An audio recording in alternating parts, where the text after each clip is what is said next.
यह प्रवचन his holiness Radha Govind Goswami महाराज द्वारा श्रीमद् भागवतम दसम स्कंद अध्याय 21 के श्लोक 19 और 20 पर दिया गया।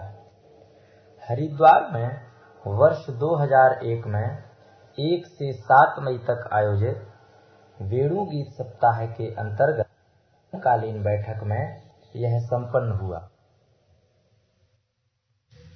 ओम नमो भगवते वासुदेवाय।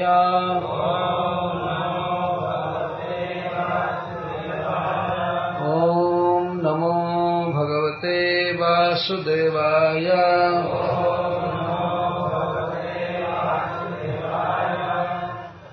ओम नमो भगवते वासुदेवाय।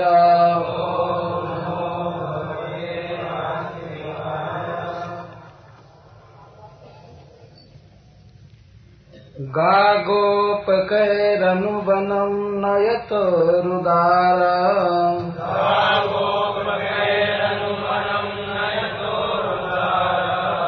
वेणुशनैः कल्पदैस्तनुभृत्सु सख्यः।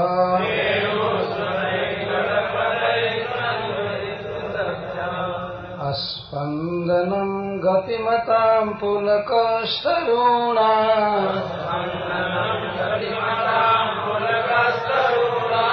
निर्योगपाशकृतलक्षणयोर्विचित्रम्।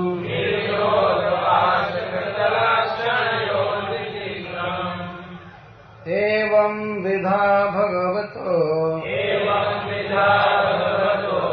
या वृन्दावनचारिणः वर्णयन्त्यो मिथो गोप्यः। क्रीडास्तन्मयतां ययुः। गागोपकैरनुवनं नयतो रुदार।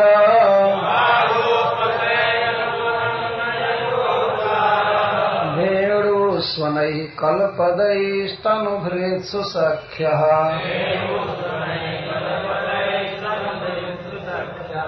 अस्पन्दनं गतिमतां पुलकस्तरूणाम्। निर्योगपाशकृतलक्षणयोर्विचित्रम्।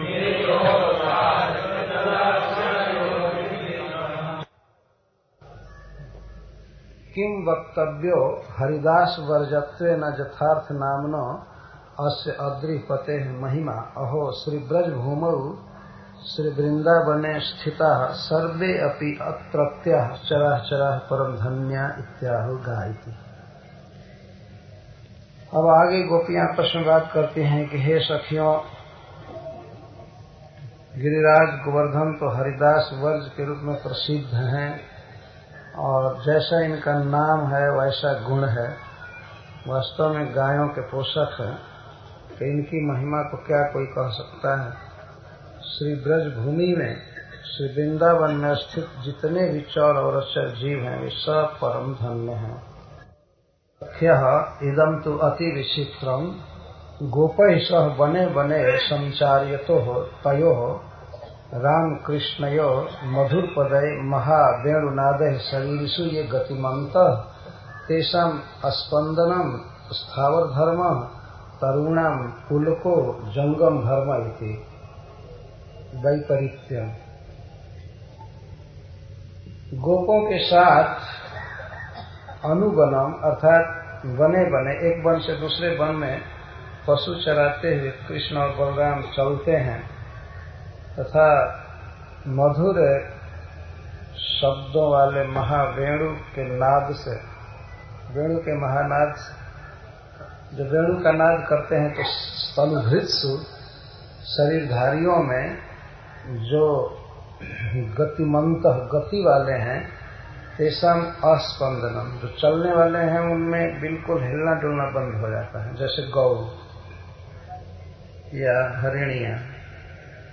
और इसका अर्थ है कि उनमें स्थावर धर्म हो जाता है, स्थावर स्वभाव। तो गतिमताम अस्पंदनम, जो चलने वाले जीव हैं, दौड़ने वाले जीव हैं, वे बांसुरी के स्वर को सुनकर स्तंभित हो जाते हैं, तो स्थावर का धर्म हो जाता है, जैसे वृक्ष। और वृक्षों में तरुणाम पुलक, और वृक्षों में पुलक होने लगता है। तो ये जंगम धर्म है, जो चलने वाले जीव हैं उनका ये स्वभाव है। तो श्री कृष्ण के बांसुरी वादन से चर अचर हो जाते हैं, और अचर चर तो नहीं होते हैं, चर का कुछ स्वभाव प्रकट हो जाता है। जैसे वृक्ष ऐसा नहीं कि एक स्थान से उखड़ कर दूसरे स्थान पर चला जा रहा है, लेकिन जो भी चर के स्वभाव हैं वे उभर। गतिमताम स्पंदनम और तरुणाम पुलक। कृष्ण बलराम जब एक वन से दूसरे वन में चलते हैं, गोपालन के लिए, गौओं को कंट्रोल में रखने के लिए जो साधन है वो लेकर के चलते हैं। दो प्रकार के साधन, निर्योग और पाश। निर्योग का अर्थ होता है नित्रा निर्युज्यन्ते बध्यन्ते पशव अनेन इति निर्योग। निर्योग का अर्थ जो लोग पशुपालन किए हैं वो जानते हैं, उसको भोजपुरी में छान कहते हैं। जैसे गाय को छान दो, भैंस को छान दो, छोटा छोटा बंधन होता है। तो कभी कभी एक पशु को उसके अगले पैर से बांधते, उसके दोनों पैरों को सटा करके बांध देते, सो बैठ सके लेकिन बहुत तेज गति से भाग न सके, इसको छान कहते हैं। अथवा एक पशु को ऐसे करके और एक पशु को ऐसे करके उनका एक एक पैर बांध देते हैं, इसको भी छान कहते। दो पशु एक बंधन में रहते हैं, विपरीत साइड में करके। एक पशु अगर ऐसे खड़ा है तो दूसरा ऐसे खड़ा होगा, तो उनके एक पैर बांध। तो जो लोग शहर में रहे हैं और कभी गाय भैंस बांधे नहीं है, वो लोग तो नहीं समझेंगे।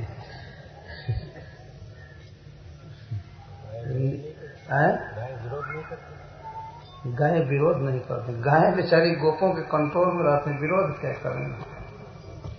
और वो इसलिए बांधते हैं कि बच्चे को कभी खाना होता है, कभी खेलना होता है, कभी होता है। मान लीजिए गाय का पेट भर गया है, बांध दिया जाता है खेलने के लिए, काम करने के लिए। चाहे किसी दिन खेती का ज्यादा काम होता है तो बांध करके काम कर। पशुओं को छोड़ देने पर तो किसी के खेत में पड़ जाएंगी, फसल खाएंगी, इसीलिए सब कंट्रोल का नियम। बिल्कुल एक गांव की चीज है, समझा जा सकता।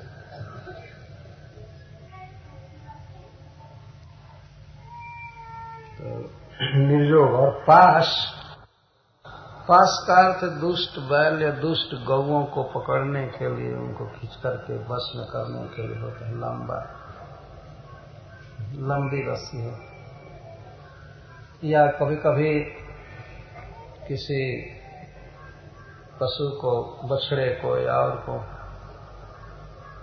बांध करके रखते हैं, और उसकी एक लंबाई निश्चित होती है, उस लंबाई के अंदर में बछड़ा चर सकता है, चाहे गाय खूंटे में बंधी है, इसको पास कर। निर्योग और पास, चूंकि कृष्ण बलराम चल रहे हैं तो बहुत सुंदर है, और बहुत सुंदर छान और पास, निर्योग और पास ले। तो निर्योग को लिए हैं कंधे पर, और पास तो एक ही एक लिए हुए, तो सिर में लपेट लिए हैं, पगड़ी को बांध लिए। गाय चलाने में ऐसा नहीं है कि बक्सा लेकर चले या अटैची लेकर के चले, ब्रीफ केस, शरीर में ही सारा स्टैंड रहता है। कभी कभी हम लोग देखते हैं मैकेनिक लोग फुल पैंट पहनते हैं, बहुत प्रकार के औजार पैंट के पॉकेट में चाहे इधर उधर रखते हैं, काम करते हैं। तो श्री कृष्ण बलराम चूंकि गोपाल है, इसलिए गायों के पालन और नियंत्रण के विषय में जो सामान है उसको लिए। तो उनके कोमल कोमल और काले काले केशों के ऊपर, पगड़ी के ऊपर जो पास है वो बहुत अच्छा लग रहा है। अथवा निर्योग को पगड़ी में बांधे हुए हैं और पास को गर्दन पर रखे हुए हैं। जो भी हो, बिल्कुल कमर कस करके तैयार हैं कर्म भूमि में। भगवान भी आ करके मेहनत करके गोपालन कर रहे हैं। तो इससे निर्योग और पास से कृत उत्पादित लक्षण और विचित्र। लक्षण का अर्थ चिन्ह। इस चिन्ह से बहुत सुंदर लग रहे हैं। शिरसी निर्योग वेष्टन लेना, सिर में निर्योग वेष्टन किए हैं। ऐसा नहीं है कि अब कृष्ण की जितनी गौएं हैं उतना छान लेकर के घूम रहे हैं। कुछ है जब गोचारक बने हैं तो मुख्य बड़े बड़े गोपों से लिए कि नहीं हम भी धोएंगे, तो एक दो छान दे दिया गया, ठीक है लपेट लो, एक दो निर्जोग लपेटने को दे दिया गया है, चाहे एक हल्का पास दे दिया गया, ठीक है।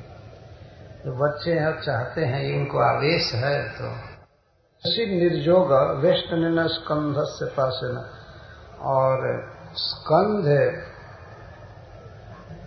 के चारों तरफ गला में वे लगा लिए हैं, पास के पास ढो रहे वेष्टन ने।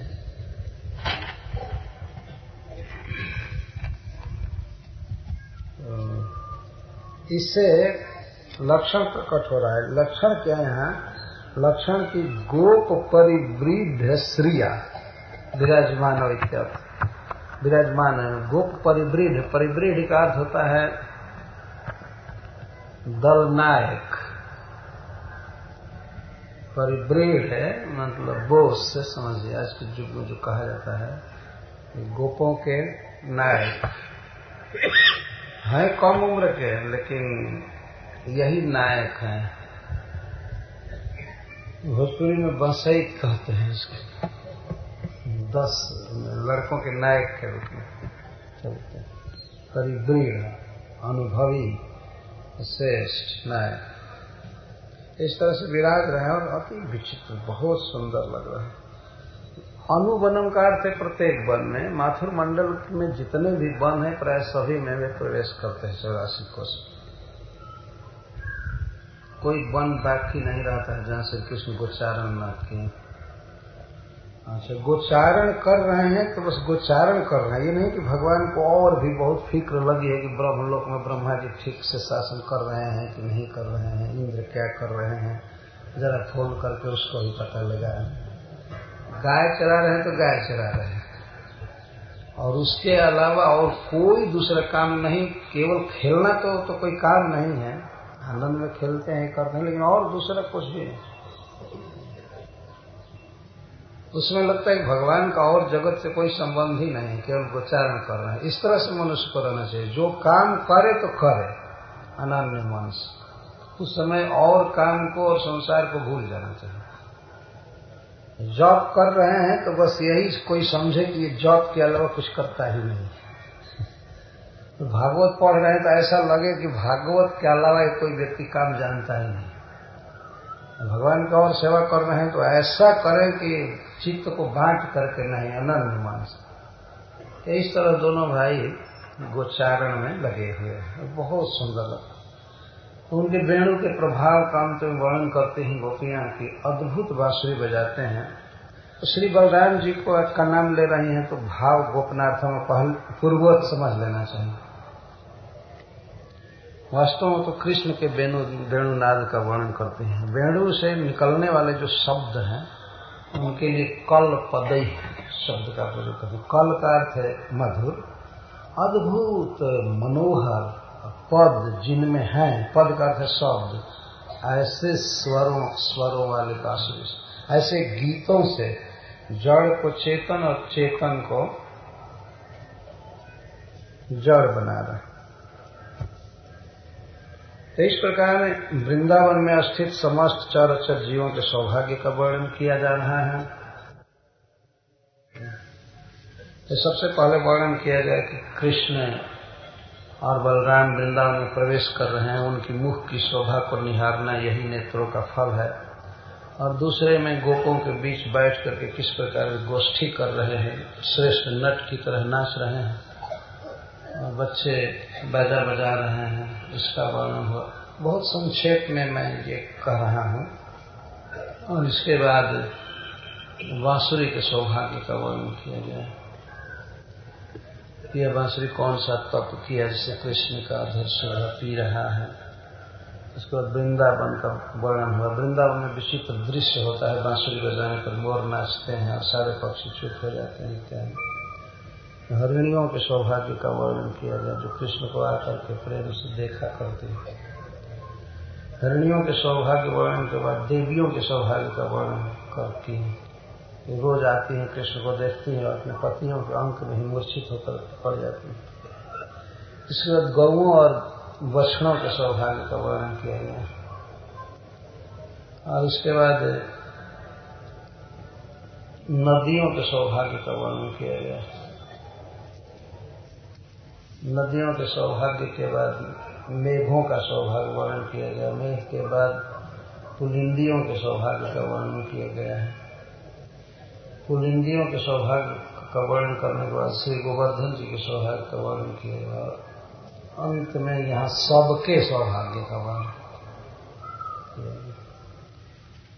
तो श्री सुखदेव गोस्वामी अब वेणु गीत का उपसंहार करते हुए कहते हैं, वृंदावन चारिण भगवत विधा याह क्रीड़ा ताह गोप्य मिथ वर्ण्यंत्य तन्मयता यदि।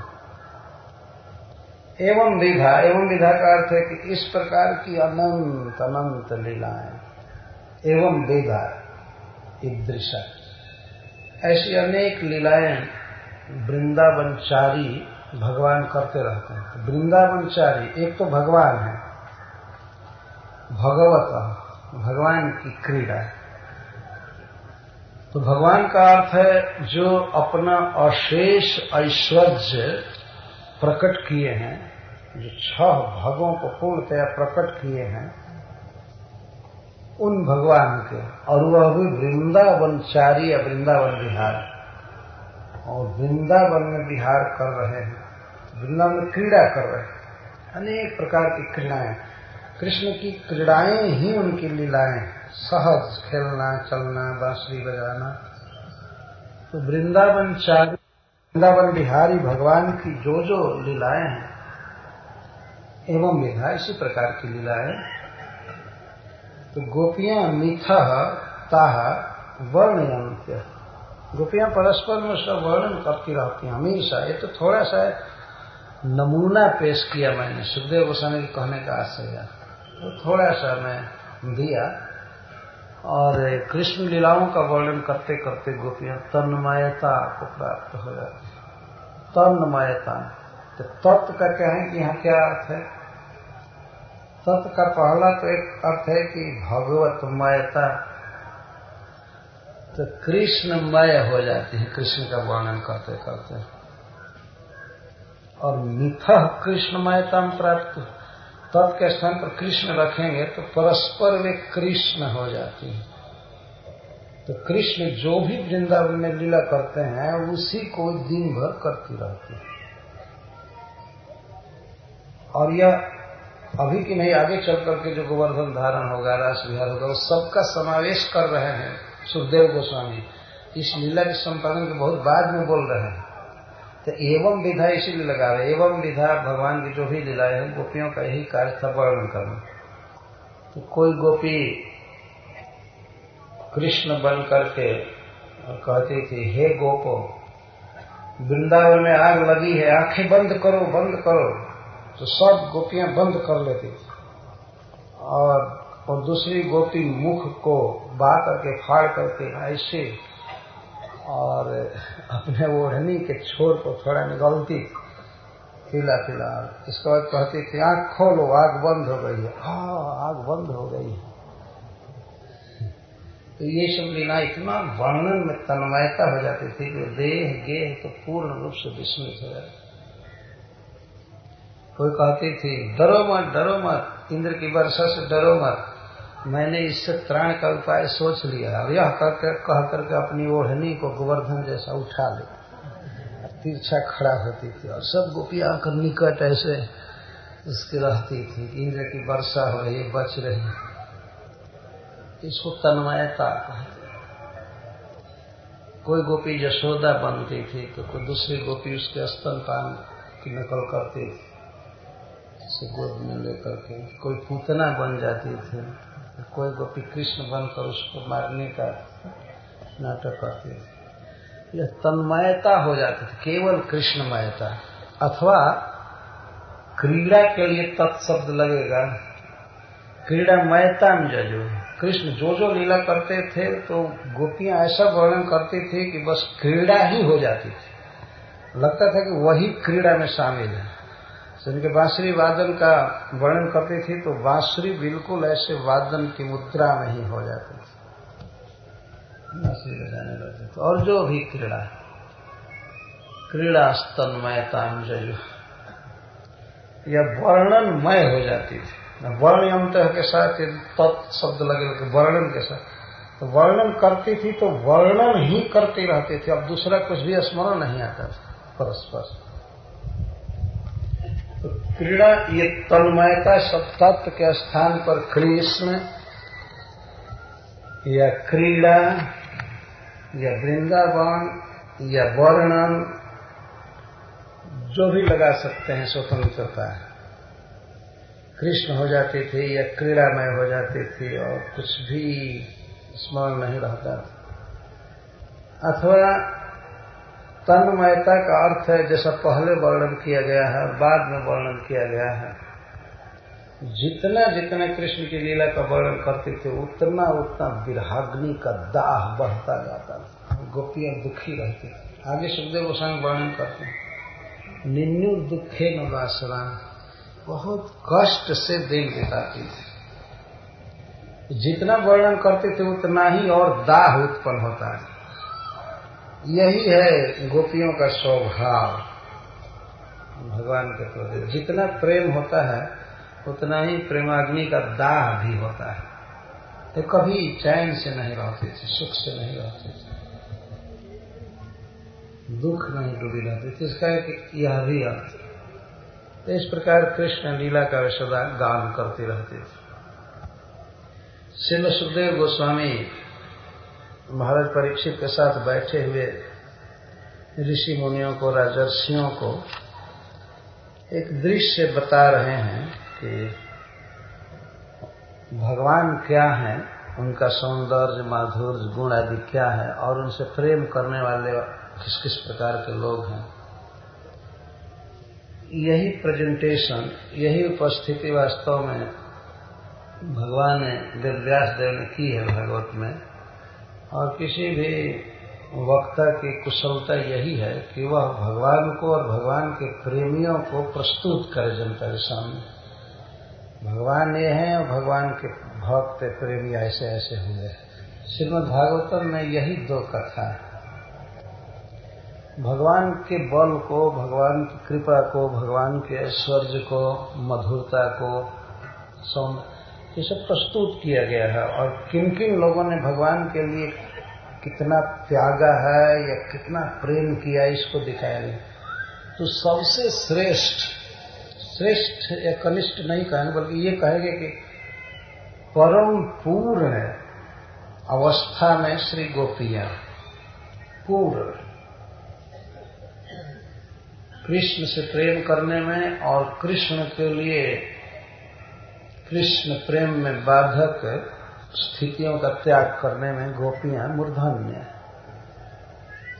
ऐसे बहुत भक्तों ने त्याग किया और अपने अपने स्थान पर परम धन्यवाद के पात्र हैं, कृतार्थ। जैसे प्रहलाद महाराज भगवान से प्रेम करने के लिए कुछ भी यंत्रणा सहने के लिए तैयार थे। वो भी अपने पिता के द्वारा दी गई यंत्रणा है। हिरण्यकश्यप संपूर्ण ब्रह्मांड का स्वामी था, सारे देवता उसके वश में थे और वह अपने पुत्र को मारने का हजारों प्रयास किए, पर फिर भी प्रहलाद महाराज भगवान को नहीं छोड़े। क्या समझकर? कोई अपने जीवन का आवश्यक कर्तव्य समझ करके नहीं, भगवान में इतना उनका मन अभीष्ट था, इतना सुख मिल रहा था कि उसको छोड़ ही नहीं सकते। ऐसा नहीं कि वो सोचे कि अब तो भक्त बन गए हैं तो अब क्या करें, अब इज्जत की भी बात होती है, कैसे छोड़े। नहीं, भगवान के सौंदर्य से, उनके गुणों के अनुभव से, वात्सल्य से इतना मन फंस चुका था कि शरीर बदल जाए लेकिन कृष्ण अब नहीं छूट सकते। इस तरह से राजर्षि भरत जी ने छोड़ दिया। युवावस्था में अपने परिवार को, राजकुमारों को और पत्नियों को, राज्य वैभव को मल की तरह छोड़ दिया। जहौ जुवैव मलवत उत्तम श्लोक लालस। कोई मनुष्य मल त्याग करता है तो फिर उसकी फिक्र नहीं करता है क्या होगा। इस तरह उन्होंने राज्य और पत्नी और बच्चा छोड़ा तो कभी एक बार जागृत में तो छोड़ दीजिए, सपने में भी नहीं विचार किए कि पत्नी कैसे होगी और बच्चा कैसे होगा। इस प्रकार उन्होंने छोड़ा। तो श्रील सुखदेव गोस्वामी कहते हैं जैसे गरुड़ जी की होड़ कोई मक्खी नहीं कर सकती है, उस तरह से राजर्षि भरत की होड़ कोई दूसरा राजा या ब्रह्मर्षि नहीं कर सकता है। ऐसा त्यागा था। तो भगवान के रस को उन्होंने पाया। तो श्रील सुखदेव गोस्वामी प्रस्तुत करते हैं राजर्षि भरत को। जब वे ब्राह्मण हुए तो संसार के किसी भी आकर्षण में नहीं रहे। जो खाने को मिल जाता था खा लेते थे, पहनने को जो मिलता था वो भी नहीं पहन पाते थे, केवल कमर में लपेटे थे और 10 बरस का गंदा कपड़ा ऐसे ही, कोई धोते भी नहीं, जमीन पर पड़े रहते थे धूल में। जबकि उनको पूर्व जन्म की पूरी बात याद थी, केवल एक बार कह देते कि वह राजर्षि भरत था। देखते कितना उपहार ले लेकर के राजा लोग आते उनके पास, लेकिन कभी नहीं कहा। राजा रघुगण भाग्यवान थे, उनसे उन्होंने एक बार कह दिया कि हम पूरा भरतो नाम राजा। पूछने पर बता दिए कि कितना त्याग था। सर्वज्ञ होते हुए, सब कुछ होते हुए भी जब शरीर जाने का अवसर आया, चोर पकड़ करके ले गए भद्रकाली के मंदिर में, फिर भी नहीं बताया कि मैं ब्राह्मण। बता दिए होते कि मैं ब्राह्मण हूं तो लोग नहीं मारते, या ये कह देते कि तुम्हें पता नहीं मैं राजर्षि भरत हूं इस जन्म में। ठीक है, शरीर बदल जाए, कोई चिंता नहीं, तो बिल्कुल देह से भिन्न थे। और राजर्षि अम्बरीश, जो सामने कृत्या उत्पन्न की गई दुर्वासा के द्वारा, लेकिन कृत्या हाथ में प्रलयकालीन अग्नि के समान दाहक शूल लेकर के चली मारने के लिए, लेकिन लिखा गया है कि अम्बरीश महाराज एक पग भी पीछे नहीं हटे, डरे नहीं थोड़ा। और जब ही वो निकट पहुंचना चाहते थे अम्बरीश महाराज के, तब तक चक्र आकर के उसे धन्न से जला करके राख कर दिया। उतने भयानक कृत्य। सुदर्शन चक्र के अग्नि के आगे तो कुछ भी नहीं। तो इस प्रकार भक्तों को प्रस्तुत श्रीमद् भागवतों में किया गया है। भगवान का अनन्य आश्रय, भगवान के सौंदर्य में एकदम मति का अभिनिवेश होना। तो सारे सद्गुणों को देखना हो तो श्री गोपियां हैं, सब कुछ उनके भीतर है। तो इसलिए श्री सुखदेव गोस्वामी बीच में श्री गोपी जनों को प्रस्तुत करते हैं, और उसी के अनुसार भगवान के सौंदर्य, माधुर्य, भगवान की मुस्कुराहट, चाल, बोली, ये सब भी बताते जाते हैं। तो यही है कुशलता, और वास्तव में यही है प्रीचिंग, यही है प्रचार।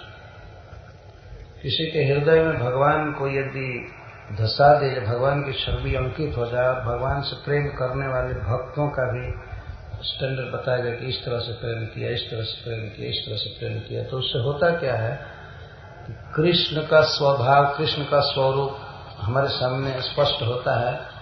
और ये प्रश्न होगा किस तरह हम प्रेम करें, तो जैसा किया है भक्तों ने, उसमें अपनी अपनी वासना के अनुसार, वासना का अर्थ कृष्ण के प्रति जो स्वरूपभूत वासना है, जैसी वासना हो उसके अनुसार हम प्रेम करें।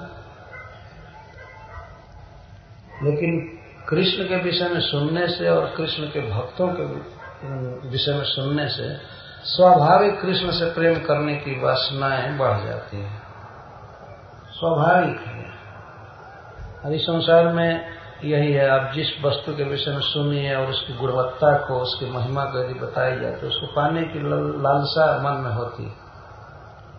कितने लोग किसी वस्तु के विषय में नहीं जानते हैं, उसकी महिमा नहीं जानते हैं, लेकिन दीवार पर पढ़ते हैं विज्ञापन या टेलीविजन में देखते हैं विज्ञापन और जगह, तो मन में हो जाता है इसे खरीदना चाहिए, इसे लाना चाहिए। और जबकि उसमें कोई गुणवत्ता नहीं, केवल बातें भर हैं। पर श्री भगवान में, कृष्ण में तो अनंत सद्गुण है, अनंत रस है। यदि ठीक तरह से बताया जाता है तो जीवाकृष्ट हो ही जाता है। जैसा कहा गया है कि जो व्यक्ति भगवान की बातें सुनता है तो भगवान उसके हृदय में प्रवेश करके और हृदय की गंदगी को बाहर कर देते हैं, अर्थात वह कृष्ण कामी हो जाता है, अन्य कामना निरस्त हो जाती है। श्रृण्वताम स्व कथा कृष्ण पुण्य स्मरण कीर्तन। श्रील प्रभुपाद जी जब अमेरिका पहुंचे तो अमेरिका की दशा जब उन्होंने देखा तो उन्हें निराशा होने लगी कि यहाँ तो लगता है कि कोई नहीं बदल सकता। तो जब बहुत निराश थे तो श्रीमद् भागवत के 4 श्लोक उनको याद आ रहे थे। श्रृण्वताम स्व कथा कृष्ण पुण्य श्रवण कीर्तन, और भी इसके बाद जो 3। तो वे कहते हैं कि यदि कृष्ण कथा प्रस्तुत की जाए तो निश्चित है कि लोग कृष्ण के प्रति आकृष्ट हो जाएंगे। 4 श्लोकों से प्रभुपाद जी को बहुत उत्साह मिला। दशा को देखकर प्रभुपाद जी लिखे हैं गीत पद, उसमें तो एक लाइन है कि की लागी या नीला है था करण वे गति, हे कृष्ण क्यों हमको लाए इस नरक में, अब तो आप ही कुछ कीजिए। ऐसे कहते तुम्हारी कथा यदि सुने बारंबार, उसमें लाइन है प्रभुपाद जी कविता, ऐसा होगा ये होगा, तो वही हुआ। श्रील प्रभुपाद जी ने प्रस्तुत किया कृष्ण की विशेषताओं को सुन करके। और जीव तो जीव है, जीव का स्वरूप है कृष्ण का दास रूप। तो बहुत से भाग्यवान लोग आकृष्ट हो गए भगवान के प्रति। तो यही है प्रचार वास्तव में। जैसे भी हो, जिस विधा से हो, कृष्ण को प्रस्तुत करना चाहिए।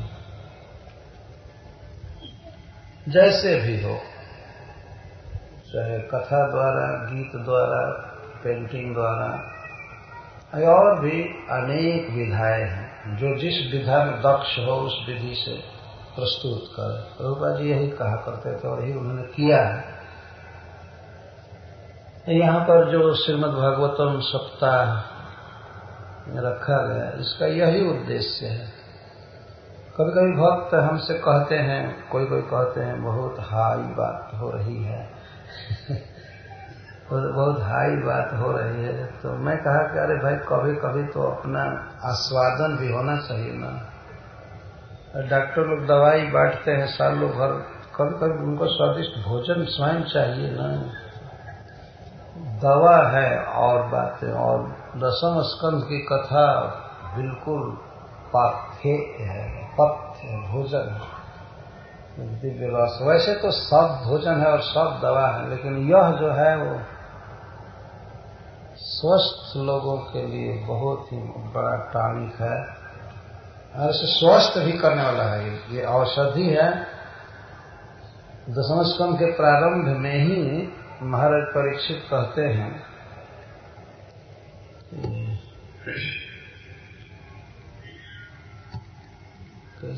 निवृत्त तरसय रूपगीय माना भवौषधा श्रोत्र मनोभिरामा क उत्तम श्लोक गुणानुवाद पुमान विरज्यत बिना पशुना। ये उत्तम श्लोक की वार्ता मुक्त पुरुषों के लिए स्वादु पदार्थ है। वो लोग इसका आस्वादन करते रहते हैं। और जिन्हें रोग है, जो बंधन में है, मुक्ति चाहते हैं, उनके लिए यह औषधि है। और जो विषयी हैं, जिनको केवल शब्द चाहिए और खास करके सुंदर रूप और स्त्री पुरुष का हाव भाव आपस में, तो उनके लिए भी भगवान ने बहुत प्रस्तुत किया है। और कोई ये सुनना चाहता है कि कौन स्त्री कैसे किसी पुरुष में आसक्त हो रही है, तो कृष्ण के विषय में सुनना चाहिए। भगवान इसीलिए सब लीला किए हैं, दुनिया में जानते हैं कि ये लोग ऐसे ही पढ़ेंगे और सुनेंगे, इसलिए उन्होंने लीला की। प्रभुपाद जी कहते हैं कि इसके बाद है पॉलिटिक्स की बात करते रहते हैं, राजनीति की, इसलिए भगवान राजनीति में भाग लिए हस्तिनापुर के। यह नीति वह नीति, ऐसे है वैसे। तो यदि राजनीति अच्छी लगती है तो महाभारत पढ़ना चाहिए। भगवान उसमें अनेक नीतियां बताए किए। और यदि अभी बहुत अच्छा लगता है, विषय लोगों की बात कही जा रही है जो बिल्कुल सम्मान है, भक्त नहीं है, कुछ नहीं है, लेकिन बस वही उपन्यास, कहानी, नाटक पढ़ते रहते हैं, उनको वही अच्छा लगता है, तो उनको चाहिए कि वे दशम स्कंद पढ़ा करें। ये भगवान इसी आशय से सब प्रस्तुत करें। और जो लोग बिल्कुल ऊपर हैं, देह गेह से, माया मोह से, ममता, उनके लिए भी भगवान ने ये प्रस्तुत किया दशम स्कंद के लिए कि ये तुम लोग खाओ पियो, पिबत भागवतम रस। तो वही पदार्थ एक के लिए केवल कर्ण और मन को प्रिय लगने वाला है, दूसरे के लिए औषधि है, और तीसरे के लिए तो महाटानिक रसायन। तो हम लोग सालों भर प्रचार करते हैं, और प्रचार में सामान्य जनता को प्रायः सेम बात बतानी पड़ती है हमेशा। स्वयं भी तो कभी कभी रसास्वादन करना चाहिए, यह आवश्यक। और श्रीमद् भागवतम में बड़ी कुशलता के साथ सुखदेव गोस्वामी पेश कर रहे हैं। इसमें आप देखते हैं कि गोपियों के कृष्ण के विषय में उद्गार है।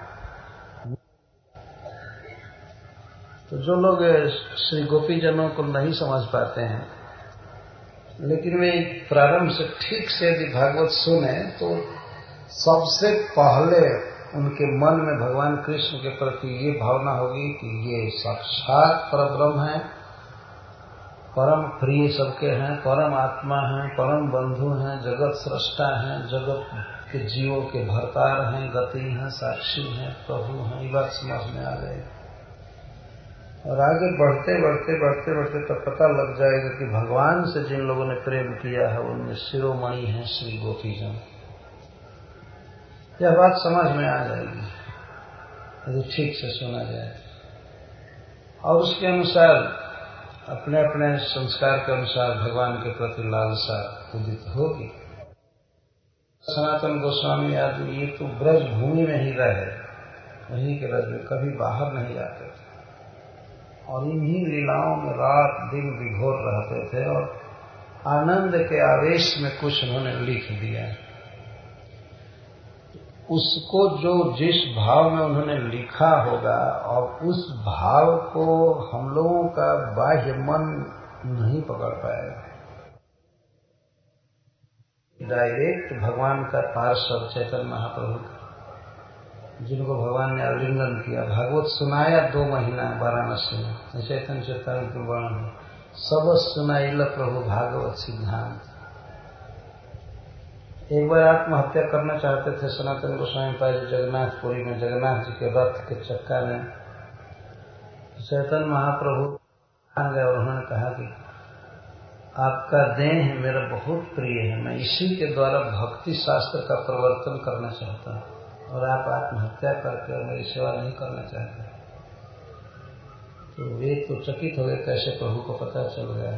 तो पहले संकल्प किए थे कि रथ यात्रा के दिन मुझे मर जाना है, और उसमें कारण यह था कि चैतन्य महाप्रभु होते थे जगन्नाथपुरी में, और सनातन गोस्वामी को वृंदावन रहना पड़ता था। तो भगवान चैतन्य महाप्रभु का विरह बर्दाश्त नहीं था, और बहुत से जलों में वे स्नान करके गए थे झारखंड से, इसलिए उनके शरीर में बहुत फोड़े हो गए थे, खुजली हो गई थी। और चैतन्य महाप्रभु इतना प्रेमी थे सनातन गोस्वामी के या हरदास ठाकुर आदि के कि जब भी देखते थे तो सीधे अखबार में भरते थे। तो सनातन गोस्वामी के शरीर का पीप है, रक्त उनके शरीर पर लगता था। बारंबार मना करते थे, बारंबार मना करते थे तो मानते नहीं थे। इसलिए उन्होंने सोचा कि इस शरीर को रखना ठीक नहीं। निर्णय कर लिए थे कि रथ यात्रा के दिन जब जगन्नाथ जी रथ पर चढ़ के चलेंगे, चक्का के अंदर आ जाऊंगा, कौन देखता है, और इसके बाद मेरा शरीर खत्म हो जाएगा। लेकिन रथ यात्रा के कुछ दिन पहले ही चैतन्य महाप्रभु उनसे मना कर दिए। तो इस प्रकार से जो लोग भगवान के प्रिय रहे हैं और वे लोग भगवान की लीला भूमि में रहकर प्रसार किए। चैतन्य महाप्रभु कहते हैं कि वृंदावन मथुरा मेरी सबसे प्रिय भूमि है और मैं चाहता हूं कि भक्ति का प्रवर्तन वहीं से होना चाहिए। चैतन्य चरितामृत में लिखा गया है कि जहां पर भगवान के प्रेमी रहे हैं वहीं से भगवत प्रेम का वितरण होना चाहिए। और वास्तव में यह बात कोई भी रियलाइज करके समझ सकता है कि उस भूमि में विशेषता है, उस भूमि में वो गुण है कि कृष्ण के प्रति आकर्षण हो ही जाएगा। ब्रज भूमि के मिट्टी में, रज में जो विशेषता है वो दूसरी जगह नहीं है। वहां रहने वाला व्यक्ति ऐसे भी कृष्ण में अनुरक्त हो जाता है। उद्धव चले गोपियों को समझाने के लिए तो रत्नाकर जी लिखते हैं कि भूमि के प्रभाव भाव और भरने लगे। गोकुल गली के जो पांव रखे रथ से उतर करके, नहीं अभी रथ पर ही थे, वहां गोकुल गांव के निकट पहुंचते हैं। भूमि के प्रभाव भाव और भरने लगे। ज्ञान मार्तंड के सुखाए मन मानस में हरे हरे जो घनश्याम भरने लगे। कुछ जो ज्ञान से सुखाया हुआ हृदय था उसमें घनश्याम छाने लगे। मथुरा में कृष्ण के साथ रह कर के उनके मन में कृष्ण उतना नहीं बसे थे जितना गोकुल में प्रवेश करने पर बसने लगे। बिंदु जी ने तो लिखा है कि उलझकर वस्त्र से कांटे लगे उद्धव को समझाने, तुम्हारा ज्ञान पर्दा फाड़ देंगे प्रेम दीवाने। तो कांटे उलझ रहे थे उनके धोती से, तो ऐसा लगा कि कितना प्रेम है। कांटे समझा रहे थे कि आए हो ज्ञान की गठरी लेकर, तुम्हारे ज्ञान का पर्दा हम फाड़ देंगे। तो ये है ब्रज भूमि, जहां यह भगवान की अपनी खास लीला भूमि है। और जगह जैसा धाम नहीं है कि बस भगवान सवारी पर चल रहे हैं, रथ पर चल रहे हैं, इधर उधर घूम रहे हैं। वृंदावन में बैलगाड़ी तक पर नहीं चलते। कभी कभी एक बार बच्चा थे तो चले, जैसे लौटना चलना। तो इस प्रकार उस ब्रजभूमि में रहकर आचार्यों ने सब लीलाएं लिखी हैं। और हम लोगों का समय सालों भर कहीं न कहीं बीतता ही रहता है। अवश्य यह बात है कि भगवान की सेवा करते हैं, और सेवाओं में भी बहुत तारतम्य है। चाहे कोई कुछ भी सेवा करे, जैसे आदमी खाता है सोता है, उसी तरह से कोई सेवा करे, लेकिन भागवत सुनना और बोलना पढ़ना यह कॉमन चीज। यह ऐसा नहीं है कि जैसे और क्रियाओं जैसा सांस लेना, पानी पीना, भोजन करना और सोना, ये कॉमन क्रिया है। चाहे कोई कुछ भी प्रचार करे लेकिन कुछ विश्राम करता है, भोजन करता है। तो उसी तरह से कोई भी प्रीचिंग का काम करे, लेकिन भागवत सुनना कॉमन है। भागवत सुनते हुए सेवा कर रहा है तब तो ठीक है, नहीं तो फिर संदेह हो सकता है कि ये सेवा है कि नहीं है। धर्म स्वनिष्ठित पुंस विश्वक्षेम तथा सुयः यदि अनोत्पाद यदि रति श्रम एवं केवल। ये ऋषियों के समाज में एक सर्वश्रेष्ठ ऋषि बोल रहे हैं शुभ गोस्वामी। कोई कहे कि ये तो आप दूसरे की सेवा पर कटाक्ष कर रहे हैं। मीटर ये है, अगर रति हो रही है भगवान की बातों में, भगवान के नाम जप आदि में, तो समझना चाहिए कि ठीक है, हमारी जो गतिविधि है, कोई भी सेवा है, ठीक है। नहीं है, अगर मीटर गड़बड़ बता रहा है, यदि रुचि नहीं हो रही है कृष्ण कथा में, खास करके सुनने में, तो समझना चाहिए कि ठीक स्थिति नहीं है। वो भले देखने में लगे भगवत सेवा, लेकिन वो ठीक स्थिति नहीं है।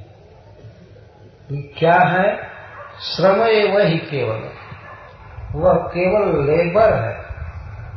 अगर यह कह दिया जाए वह लेबर है तो इतना ही काफी है, लेकिन ही एवं केवलम, ये तीन अव्यय लगाए जा रहे हैं निर्धारण के लिए। वह लेबर ही है और उसमें का फल कोई नहीं है। अच्छा, ही और एव शब्द लगाया जा रहा है। ही एव, लेबर ही है, लेबर एव, परिश्रम के अलावा कुछ नहीं है। क्यों नहीं है? कुछ तो उसका फल होगा, तो कहते हैं केवलम श्रम। तो ही एव और केवलम कहकर के यह कहा जा रहा है कि यदि कृष्ण की कथाओं से प्रेम नहीं है तो और जो कुछ भी है सेवा मेवा वो सब नौटंकी हो जाएगा, नाटक मात्र हो जाएगा। और ये भागवत के वक्ता सूत गोस्वामी बता रहे हैं, और नैमिषारण्य के ऋषि जन सब कुछ छोड़ करके नैमिषारण्य में जुटे हुए। स्वयं ही कहते हैं कलिम आगतम आज्ञाय क्षेत्रेस्मिन् वैष्णवे वयम आसीना दीर्घ सत्रण कथायम सक्षणा हरे। हम लोग कलयुग को आया हुआ जानकर उसके भय से भाग करके आ गए हैं यहाँ पर। तो कथा पहले है, टाइम बचेगा तो जग होगा, नहीं तो नहीं। कथायम सक्षणा हरे, हरे कथायम सक्षणा, कथा के लिए पहले अवसर है, इसके बाद देखेंगे ड्यूटी जो है वो करेंगे चाहे नहीं करेंगे। कथा के लिए पहले अवसर, हम लोग भाग करके आए हैं, कलिम आगतम आ गया है, जुटे। तो कथायम सक्षणा हरे बहुत महत्वपूर्ण शब्द है। एक बार तो कहते हैं आसीना दीर्घ सत्र, हम लोग दीर्घ सत्र में बैठे हैं। दीर्घ 1000 वर्ष तक जग चलने वाला बहुत लंबा काल माना जाएगा। हम लोग यहाँ यज्ञ के आधा घंटा में ही सब पूरा कार्य करके खत्म हुआ है। तो इस तरह का जग तो 1000 वर्ष तक चलने वाला वो लोग चालू किया, और सारे जगत में फैल चुकी थी बात कि दुनिया के सबसे श्रेष्ठ लोग जुट करके यज्ञ कर रहे हैं, जग कर रहे हैं। और वहां पता लगा कि वो यज्ञ कुछ नहीं कर रहे हैं, भागवत सुन रहे हैं, और लोग इसी के लिए जुटे ही थे। शायद कथा के लिए लोग कहते हैं कथा में जा रहे हैं, तो हो सकता था कि उनके घर के लोग या और लोग आने ही नहीं देते, तो यज्ञ के लिए जा रहे, ठीक है जगह ऐसा देखा जाता है कि अब कहा जा रहे हो भाई, जा रहे चारों धाम की यात्रा, तब ठीक है। कथा में जा रहे हो हरिद्वार में, हाँ तब नहीं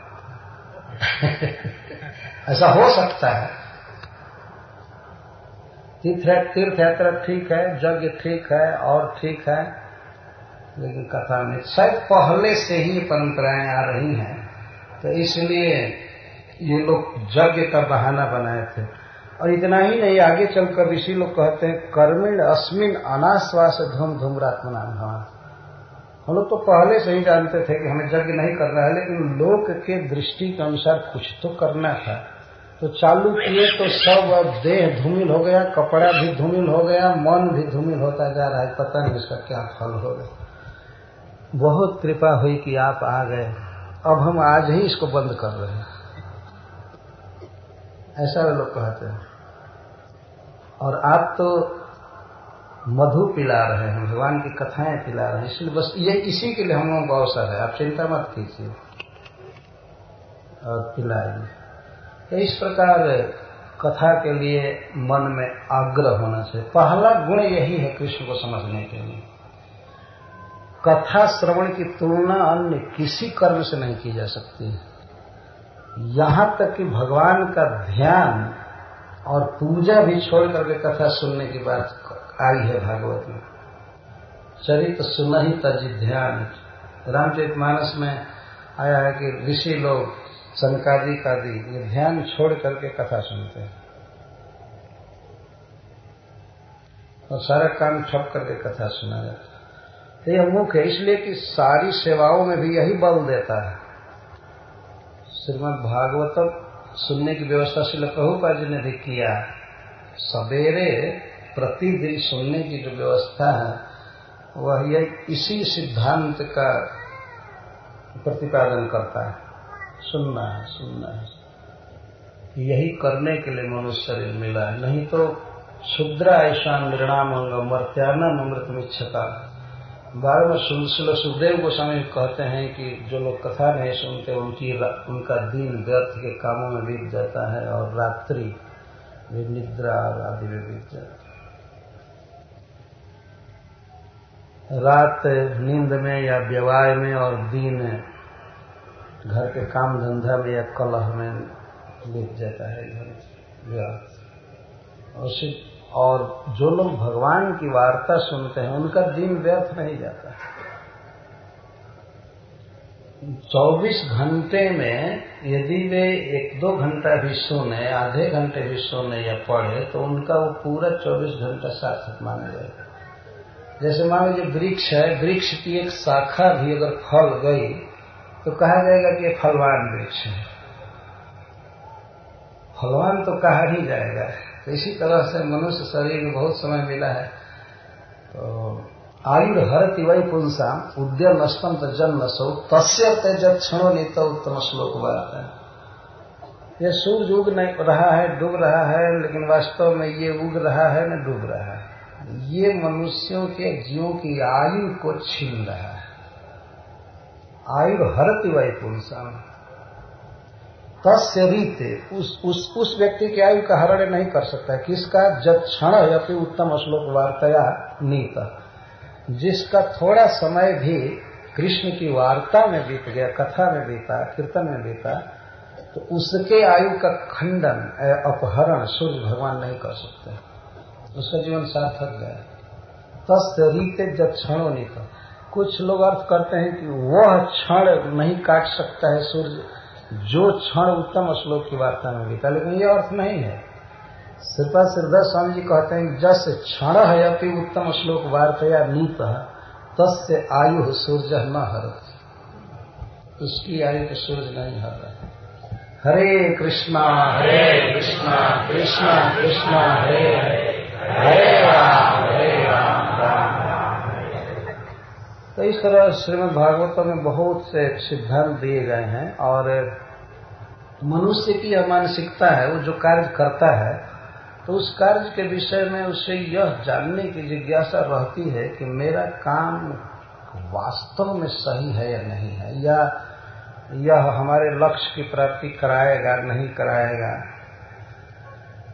भक्तों के मन में भी इस प्रकार के संदेह के बादल छा सकते हैं।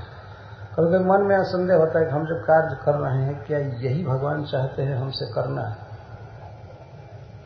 या कुछ और करना चाहिए। इस संदेह का निवारण करने के लिए भागवत में ज्यादा कदा ये बात बीच बीच में आ गई है, बस यही करना है, यही करना है, यही पॉइंट है, धुरी है, केंद्र है। श्रवण और कीर्तन यही करना है, इसी से कृष्ण प्रेम मिलेगा। नित्य सिद्ध कृष्ण प्रेम साध्य कहु न, श्रवण आदि शुद्ध चित्त करे उधर। श्रवण आदि से चित्त शुद्ध होता है। श्रवण पहला है, आदि का अर्थ होता है प्रधान या पहला। श्रवण आदि, श्रवण जिनमें प्रधान है ऐसे साधनों से चित्त शुद्ध हो जाता है और चित्त शुद्ध होते ही कृष्ण प्रेम उदित हो जाता है। तो यही करने के लिए कहा गया, इसको अभिधेय कहा गया है शास्त्रों में। चैतन्य महाप्रभु कहते हैं अभिधेय है, बस इसी को करना है, इसी को करना है। और जीव गोस्वामी पाद जी जब इस बात को कहते हैं तो चतुर्श्लोकी का श्लोक कोट करते हैं जब भगवान ब्रह्मा से कहते हैं एताव देव जिज्ञास। सर्वत्र सर्वदा एक शब्द है, बस यही सर्वत्र कहीं भी और किसी भी काल में यही करना है। कई बार बात कहे सुखदेव गोस्वामी जी कहते हैं तस्मात् भारत सर्वात्मा भगवान हरिश्वर श्रोतव्य कीर्तव्य स्मर्तव्य क्षता भयम। अच्छा, इस श्लोक में सूत गोस्वामी कहते हैं कि तस्मादेकेन मनसा भगवान सात्वतां प्रति श्रोतव्य कीर्तितव्यश्च ध्येयः नित्यदा ध्येय पूज्यश्च नित्यदा। और एक जगह आया है हरि सर्वत्र सर्वदा। सर्वत्र का अर्थ है सब जगह, अपने घर में, ऑफिस में, हरिद्वार में, बॉम्बे में, स्वर्ग में, नरक में, ब्रह्मलोक में, इंद्रलोक में, कहीं भी यही काम करना है। और किसी भी काल में, चाहे ठंडा का काल हो, चाहे बरसात हो, चाहे गर्मी हो, चाहे जनवरी हो, चाहे फरवरी हो, बस यही करना है। हरे कृष्णा कृष्णा कृष्णा हरे हरे, हरे राम राम राम हरे हरे। तो जिस कार्य की भूरी भूरी प्रशंसा शास्त्रों में की गई है, प्रत्येक व्यक्ति घूम करके इसी पॉइंट पर आ रहा है।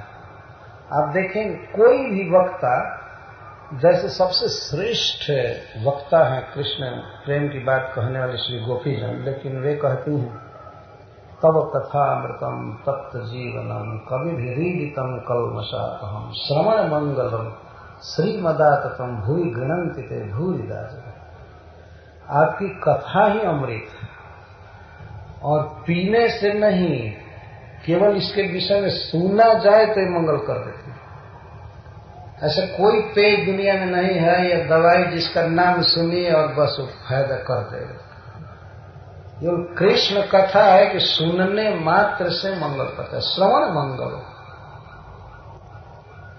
श्रीमदाततम, यह श्रीमत है, इसमें कृष्ण प्रेम भरा हुआ है। आततम, यह कथा फैली हुई है, छिपी हुई नहीं है। आततम का अर्थ है व्याप्त, सारे ब्रह्मांड में सभी जानते हैं कृष्ण के विषय में। भूरि गृणन्ति ते भूरिदा जना, इस पृथ्वी पर जो कृष्ण कथा देते रहते हैं, गृणन्ति बोलते रहते हैं, वही सबसे बड़े दानी हैं इस जगह। भूरिदा, बहुत बहुत दे रहे हैं, बहुत बहुत दे रहे हैं। यह श्लोक अपने आप में पर्याप्त है गोपियों का मंतव्य भगवान की कथा के विषय में। सुखदेव गोस्वामी बीच बीच में जो कहते हैं, सारी कथा कहने के बाद महाराज परीक्षित से कहते हैं कि महाराज, जो लोग भगवान मधुसूदन में उत्तम श्लोक में निरंतर प्रेम चाहते हैं, अनन्य प्रेम चाहते हैं, उनको चाहिए कि भगवान उत्तम श्लोक की लीलाओं को अभीक्षणशः कहे और सुने, निरंतर या बारंबार बारंबार इसको कहे। कृष्णे अमलम भक्ति अभीक्षमान, जो चाहता है कि कृष्ण में अमल भक्ति हो तो उसे चाहिए कि यही कहे, यही सुने।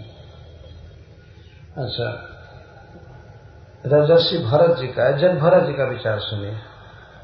वे कहते हैं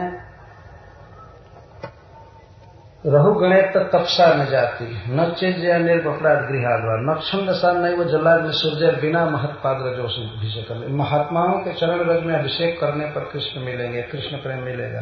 कैसे? जत्रोतम श्लोक गुणानुवाद प्रस्तुयते ग्राम्य कथा विघाता। महात्माओं का लक्षण बता रहे हैं कि जत्र उत्तम श्लोक कथा प्रस्तुयते, उत्तम श्लोक श्री कृष्ण की कथाएं इतनी फैलती हैं कि दूसरी कथाएं, दूसरी बात के लिए अवसर ही नहीं मिल पाता है। ग्राम्य कथा विघात, ग्राम्य कथा पर विशेष घात हो जाता है, विघात। इतनी कृष्ण कथाएं फैलती हैं कि दूसरी बात करने का जहां चांस नहीं मिलता है। ऐसे महात्माओं के समाज में रहने पर, अपने आप कथा सुनने पर कृष्ण में, वासुदेव में सती मति हो जाती है। जत्रोतम श्लोक गुणानुवाद प्रस्तुयते ग्राम्य कथा विघात निषेध्यमाण अनुदिनम मोक्ष मतिम सतीम जच्छति वासुदेव। और कहीं भी अब सूत गोस्वामी का उद्गार पढ़िए शौनकादि ऋषियों का, मैत्रेय जी का, विदुर जी का, ब्रह्मा जी का, वेदव्यास देव का, या किसी का भी कहीं, तो सबका सेंट्रल पॉइंट आता है कृष्ण का। सब घुमा फिरा कर तो इसी को सफलता बना जाए। तो इस प्रकार हम लोग जो कर रहे हैं, वास्तव में इसका अप्रिसिएशन, इसकी प्रशंसा भागवत के बड़े बड़े मनीषी जन किए हैं। तो हमें प्रसन्न होना चाहिए कि हमने ठीक किया है, अच्छा किया है। वास्तव में शास्त्र का, साधुओं का, गुरुजनों का यही आदेश है, यही करना है। वैसे तो अनेक त्रुटि विच्युति होती रहती है, लेकिन अपने शक्ति के अनुसार, अपनी व्यवस्था के अनुसार जो कुछ भी होता है तो वो सब भगवान की कृपा है। भगवान इसी तरह से मति रखें कि बारंबार परस्पर हरि गुणानुवाद हो जहाँ तहाँ। और कोई बात नहीं कि हरिद्वार में ही, कहीं हरि सर्वत्र सर्वत्र। पर यहाँ का एक वातावरण बहुत ही सुंदर है, वह यह कि माँ गंगा यहाँ है। भागवत में लिखा गया है कि जो गंगा जी में स्नान करते हैं और भागवत सुनते हैं तो उन्हें बहुत शीघ्र कृष्ण प्रेम की प्राप्ति होती है।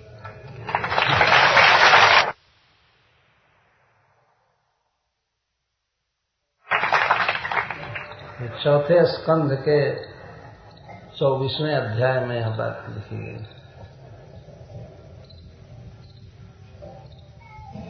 यह चांस रहा। हम बद्री विशाल प्रभु को बहुत धन्यवाद देते हैं और हम वास्तव में उनका भारी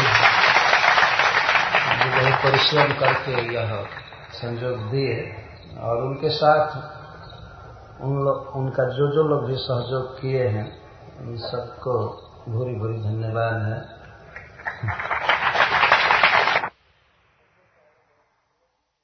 सबसे पहले बहुत प्रेम से जो व्यक्ति हमारे सामने आए और इस भागवत सप्ताह को सफल बनाने में जिन्होंने बहुत प्रेम से उत्साह से बात कहा, वो है मधुसूदन दास बम्बई से। उनकी बात से बहुत उत्साह बढ़ा हमको। नहीं तो मैं पहले सोच रहा था कि पता नहीं कैसे होगा, नहीं होगा, लेकिन लास्ट ईयर का देख करके हम लोग चुप थे। ठीक है, बद्री विशाल को जैसे करना होगा वो करेंगे। और हमको तो पढ़ने से फुर्सत थी ही नहीं कि और बात हम सोचें। और इसी कथा की तैयारी में बहुत से भक्तों से भेंट नहीं हो पाई। कुछ लोग भेंट करना चाहते थे, लेकिन मैं यहाँ से जाकर के लिखता था, और 2-2 टाइम कथा होने से हमेशा एंगेजमेंट रहता था। भोर में उठने पर मुझे सबसे पहले एक फिक्र लगी रहती थी कि इसके बाद कौन श्लोक आ रहा है। तो मंगलारती में नहाने से पहले मैं पढ़ने लगा, क्योंकि भक्तों को सुनाना था, बताना था, तो कम से कम अपने तो पहले समझें कि क्या लिखा गया है। इस तरह से एक अवसर मिला भगवान की लीलाओं को पढ़ने का। मैं तो अपने को धन्य मानता हूँ कि इस तरह से लगना पड़ा। जो नहीं कहना होता है तो पढ़ाई होती है।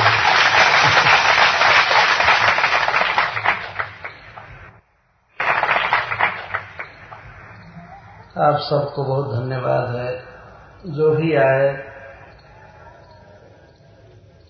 चाहे 7 दिन के लिए आए या 6 दिन के लिए, 5 दिन के लिए, 2 दिन के लिए, 1 दिन के लिए, अवश्य वे भगवान की कृपा के भाजन है।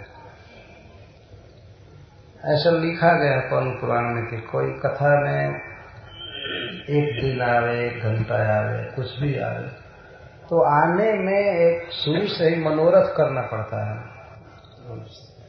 कई क्रियाएं होती हैं, उनको रोकना पड़ता है, क्योंकि ऐसा नहीं है कि कभी कभी आदमी फ्री हो जाता है, 7 दिन कोई काम ही ना हो। तो आने के लिए कहीं पर पहले से कई क्रियाओं को रोकना पड़ता है कि भाई ये रुका रहेगा, ये रुका रहेगा, ये रुका रहेगा। रुके रहो फिर आकर के तो करना ही है। लेकिन अब कभी कभी आदमी जब भागवत से जाता है तो देखने लगता है कौन कौन ईमेल आया है, कौन कौन चिट्ठी आया है, क्या क्या करना है, क्या लेन देन करना है, यह करना है। तो बहुत बातें छोड़नी पड़ती है, बहुत काम छोड़ना पड़ता है, ऑफिस बंद करना पड़ता है, ये काम करना है, क्या करना पड़ता है। तो वहीं से श्रवण चालू होता है। यह नहीं समझना चाहिए कि यहाँ जो हम सुन रहे हैं तो वही श्रवण है। जहाँ से तैयारी चालू हुई, संकल्प उठा मन में, वहीं से श्रवण चालू हुआ। यह भागवत में लिखा गया है।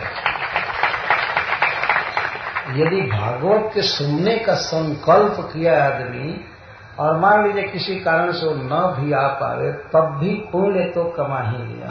और भगवान हृदय में है। वो किसी की लालसा को देखते हैं परमात्मा की, बेचारा चाहता हुआ भी नहीं जाता। भगवान प्रसन्न होते हैं शायद। तो आप सबको बहुत धन्यवाद है। भगवान में आपकी मति लगे, यही शुभकामना। हरे कृष्ण।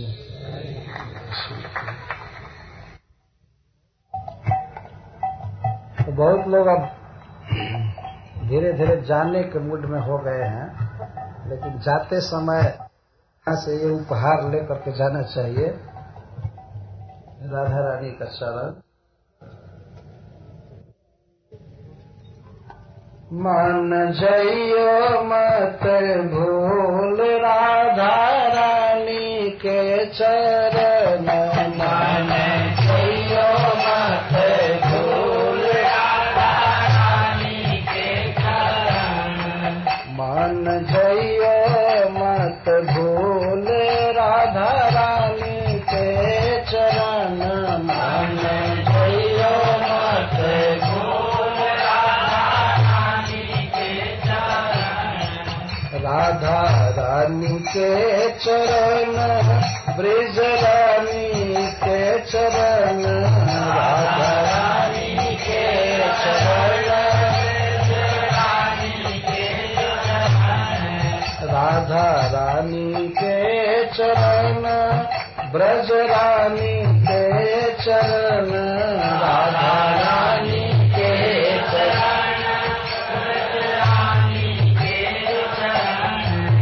बांके ठाकुर की बाकी ठाकुरानी के चरण।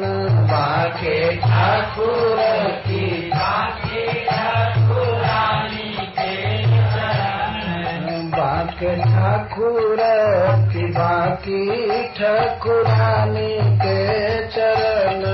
बांके ठाकुर की बाकी ठाकुरानी के चरण। मन भूल मत जइयो राधा रानी के चरण। मन भूल मत जइयो राधा रानी के चरण। मन भूल मत जइयो राधा रानी के चरण। मन भूल मत जइयो राधा रानी के चरण। वृषभानु की किशोरी सोनी गैया मूत भोरी। वृषभानु की किशोरी सोनी गैया मूत भोरी। वृषभानु की किशोरी सुन गैया मूत भोरी। वृषभानु की किशोरी सुन गैया मूत भोरी। प्रीति जानी के हूँ थोड़ी तो ही रखेंगी शरण। जानी के हूँ थोड़ी तो ही रखेंगी शरण। प्रीति जानी के हूँ थोड़ी तो ही रखेंगी शरण। प्रीति जानी के हूँ थोड़ी तो ही रखेंगी शरण। मन भूल मत जइयो राधा रानी के चरण। मन भूल मत जइयो राधा रानी के चरण। जाको श्याम उरहेर राधे राधे राधे तेर। जाको श्याम उरहेर